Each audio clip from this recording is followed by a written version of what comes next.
Again, I'd like to welcome everyone to this July Sangha service. Mid-July is always considered the season of Obon. And Obon is the service we observed last weekend here. On Saturday evening we had our Obon Odori, or Obon dance. And on Sunday morning we had our Obon Hatsubon service. This weekend on Saturday, yesterday, the Florin Temple observed the Obon Odori and Obon service. Obon, although it is considered a very Japanese Buddhist tradition, its history dates back to the time of the historical Buddha in India 2,600 years ago. And the story of Obon is actually begins with the birth of one of the Buddha's most well-known disciples, Moggallana, or in Japanese, Mokuren. Moggallana was a brilliant disciple of the Buddha. And the stories, well, you know, when we're separated by personalities in human history by hundreds of years, the more time that separates us, the more we cannot tell legend from historical fact. And after 2,600 years, it's pretty much all legend. And the legend of Moggallana is that the story goes that he had these great supernatural powers. And his mother passed away. Moggallana was an only child. And Moggallana, with his supernatural powers, was able to see his mother where she was, and he saw her in a terrible state of distress. She was hanging upside down, tied, and surrounded by delicious food and drink. And because of this, she couldn't eat although she was hungry, could not drink although she was thirsty. And he was so distressed by this. Now, although the story of Moggallana seems, kind of far-fetched, and it is a reinterpretation of the Moggallana story, I think gives us understanding of what Obon is. It's often called the gathering of joy, which seems to be a contradiction, because at Obon we're reflecting and remembering people we love who we've lost. So in a way, it's a time of deep sadness, especially for the Hatsubon families.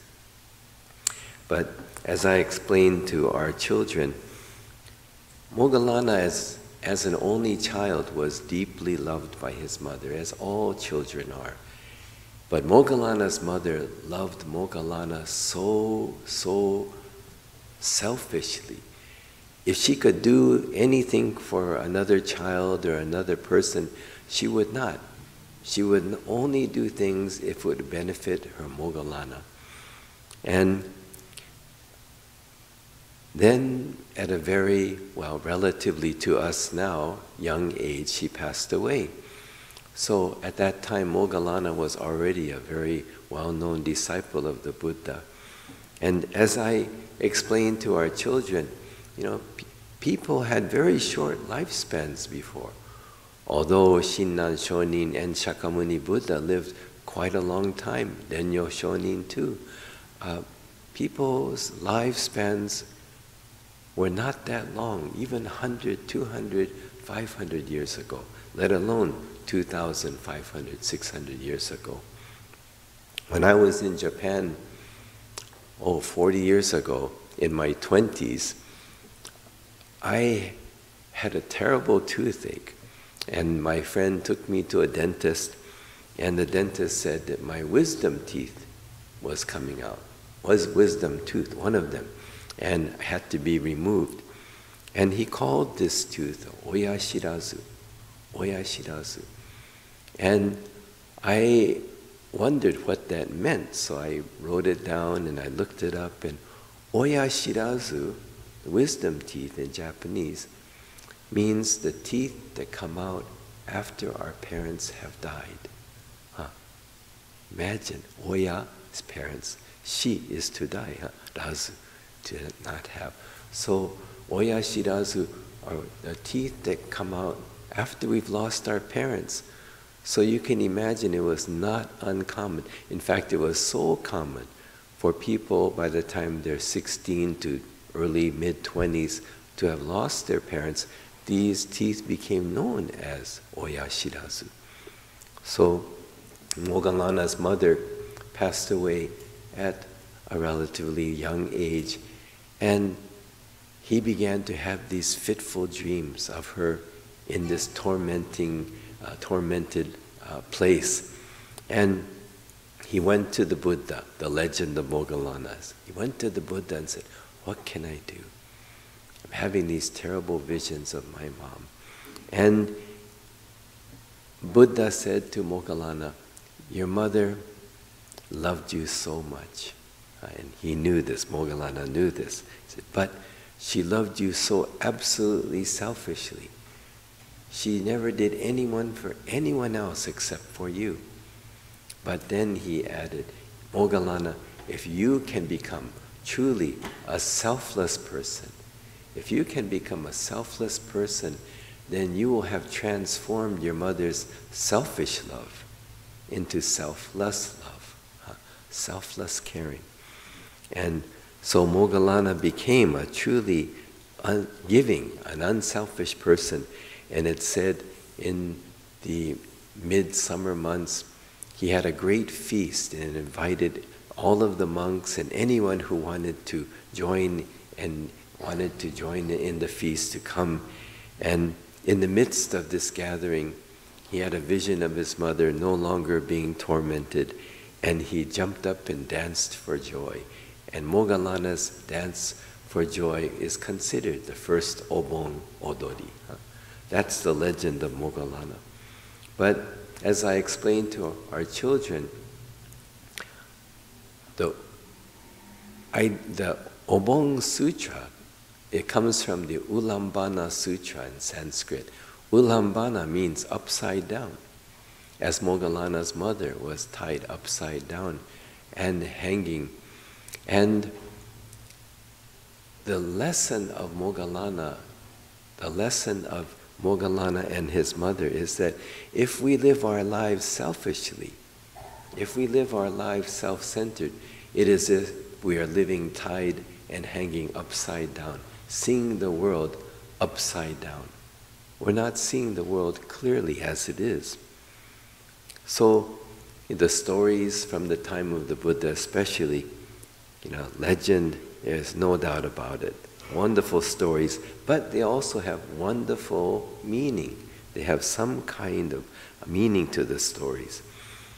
And it's interesting that when the Buddha died at the age of 80, he didn't say, his last words were not, "After I'm gone, remember everything I said and don't change a thing." He didn't say, "After I'm gone, I want these 2 disciples to lead the Sangha." No. He said, "After I'm gone, let the Dharma be your guide. Let truth be your guide. In living through the inevitable changes and challenges of life, let truth guide you." The Dharma is what Buddhism is called. But in the greatest meaning of the Dharma, Dharma doesn't mean teaching, not only teaching. In the greatest meaning, Dharma means truth, undeniable truth. So in living life, let that which is undeniably true be our guide. So it's not a person or personality that's really important in Buddhism, whether it's Moggallana or whether it's Siddhartha, the Shakyamuni Buddha, or Shinran Shonin. These personalities are not what's really important. It's the Dharma.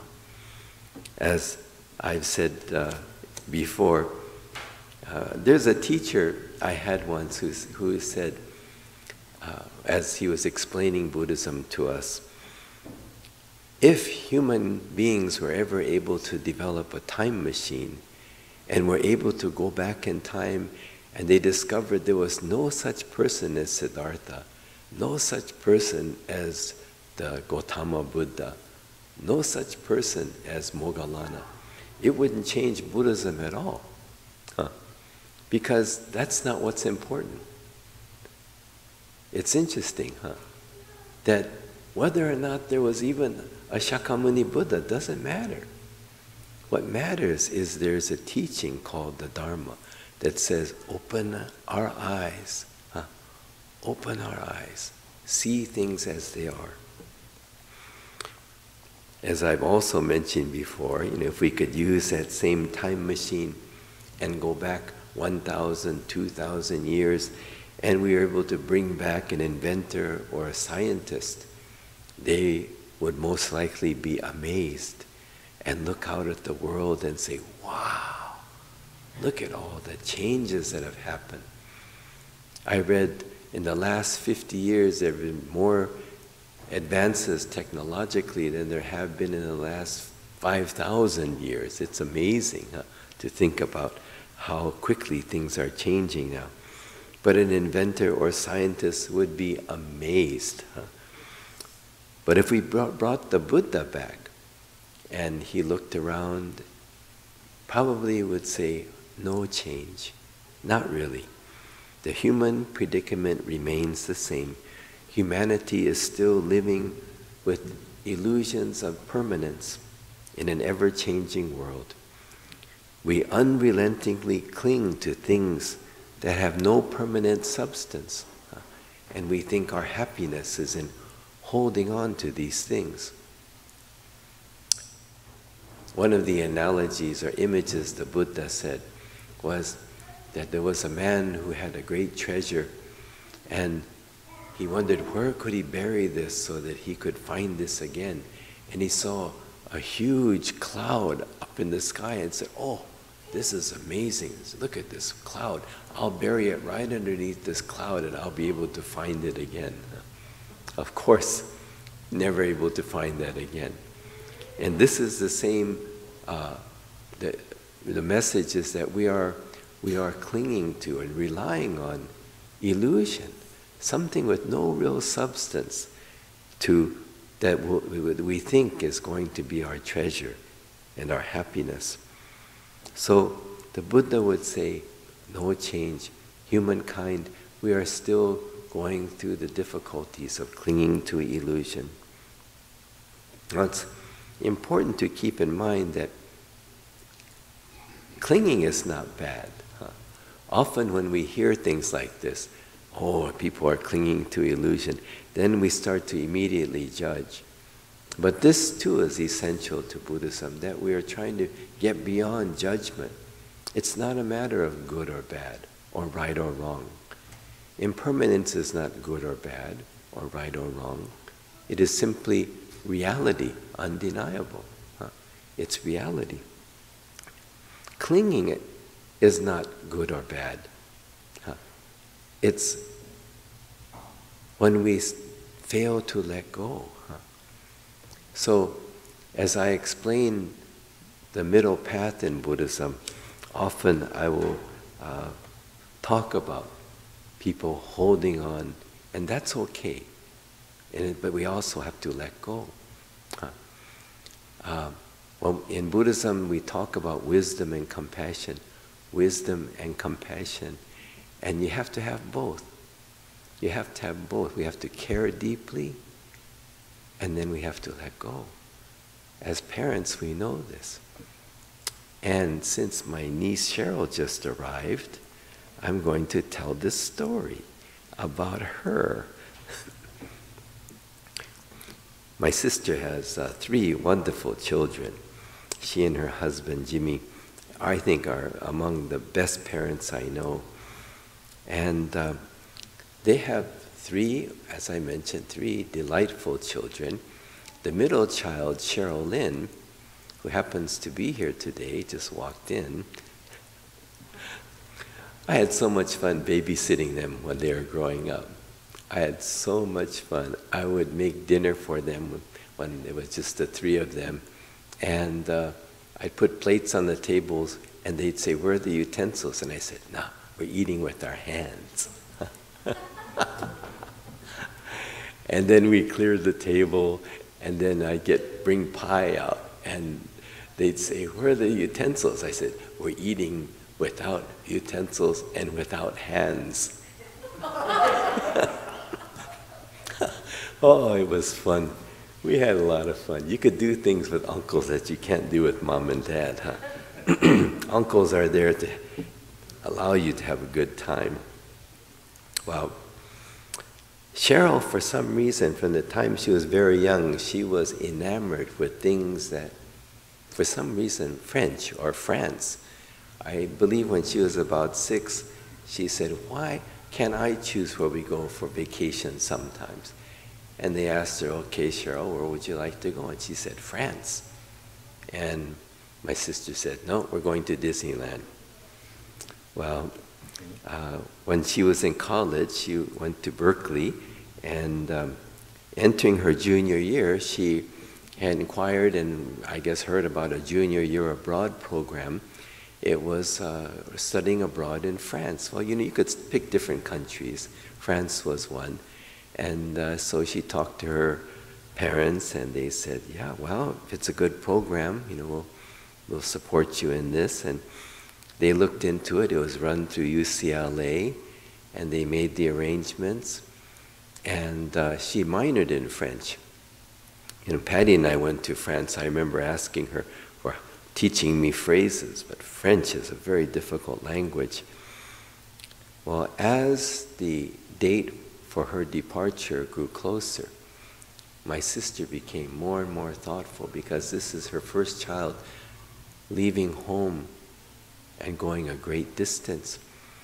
And she was becoming more and more pensive. She made plans for the whole family to go to Europe that summer and meet with her and travel around.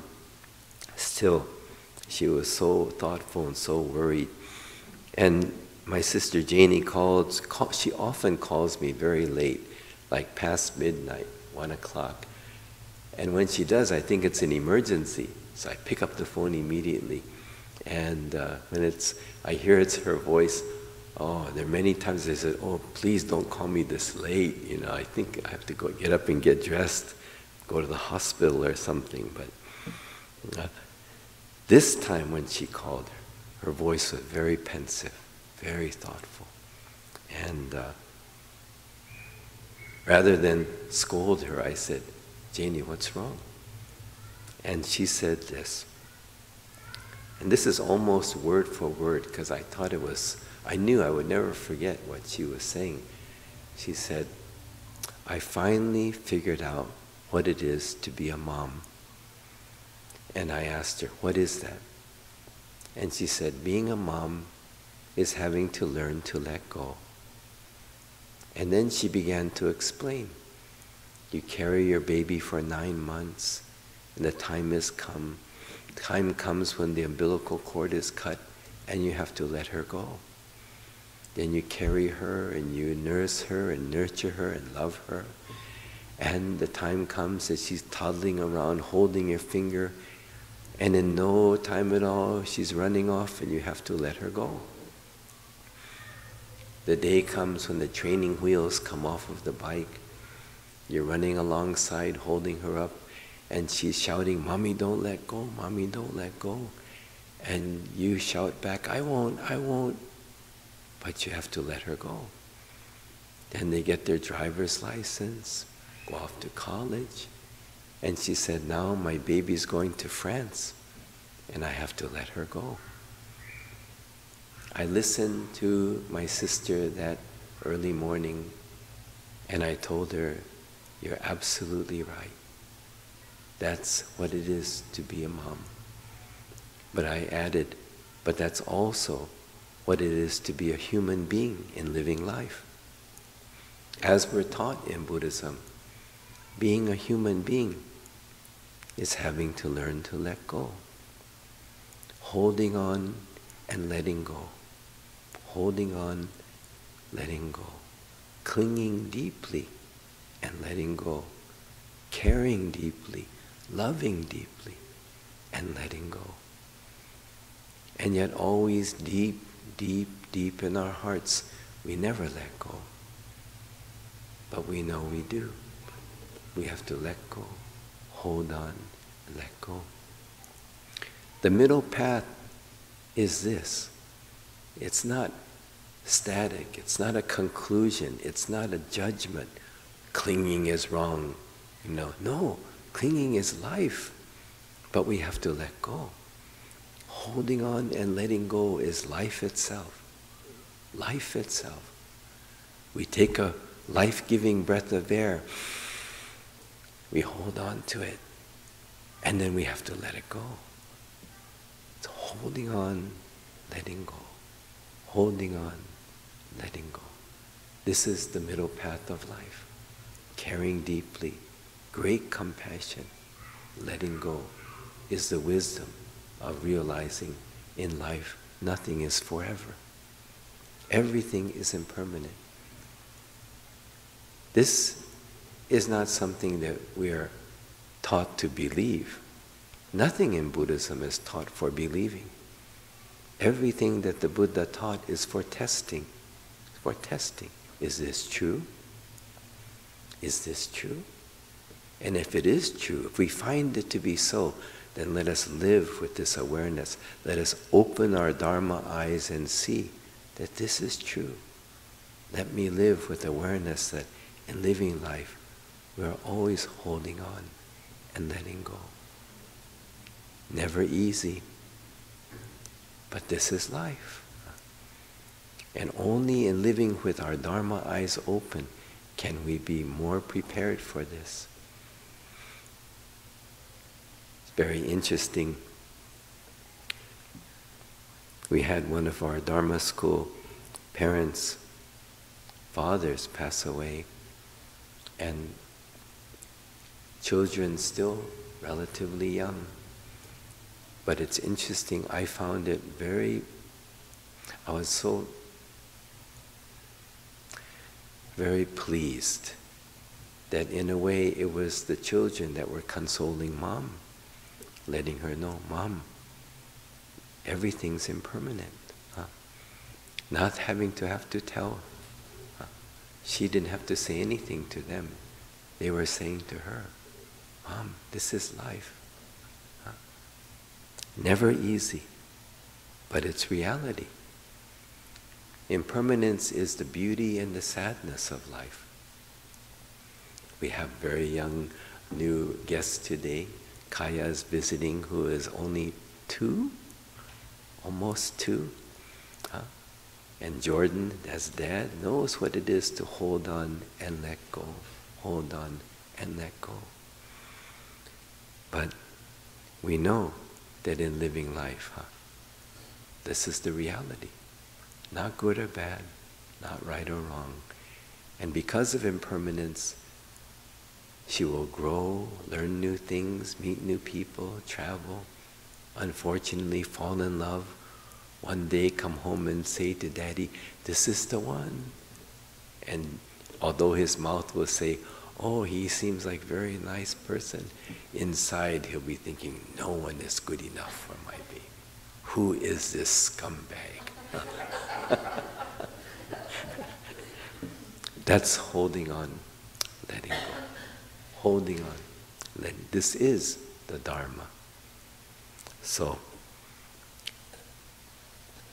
it's very interesting. Very interesting. I think Buddhism will really begin making, has been making inroads into American culture. Because I'm hearing more and more some very wonderful Buddhist jokes. American culture is interesting because we only joke about things that are really important and really serious. If there is no joke about something, then it's something that we as Americans are not really serious about. And really, marriage, mother-in-laws, politics, racism, These are really serious issues, but that's why we have jokes about them in our culture. Very unique sense of humor, American culture. And in the past, 10 plus years, I've heard more very interesting Buddhist jokes. And one that I'd like to close with today, what's the difference between a Buddhist and a non-Buddhist? And the response, the answer is, a non-Buddhist thinks there's a difference.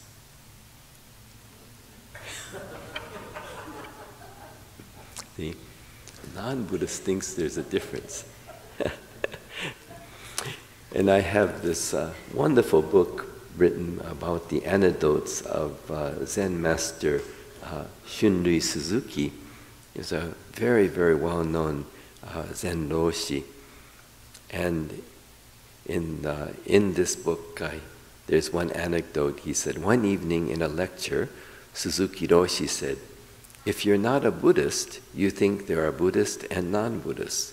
But if you're a Buddhist, you realize everybody's a Buddhist, even the bugs.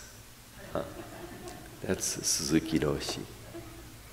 And I think one of the most wonderful statements that I've heard that resonates with this same feeling was one of our Dharma school students when she was about 16, Lauren Kawano. They were planning a YBA, a Youth Buddhist Conference, and she said, how about inviting just any of our friends to come? And one of the other kids said, well, what if they're not Buddhist? And Lauren said, everyone's Buddhist, they just don't know it. I thought, oh, they're getting it. They get it. So, again,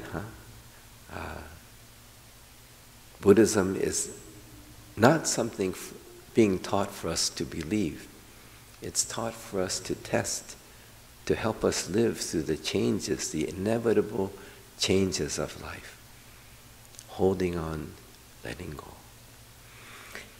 In closing, please join me in Gassho. The Buddha's last words were, let the Dharma be our guide in living life. Let the truth be our guide. Namo Amida Butsu. Namo Amida Butsu. Namo Amida Butsu.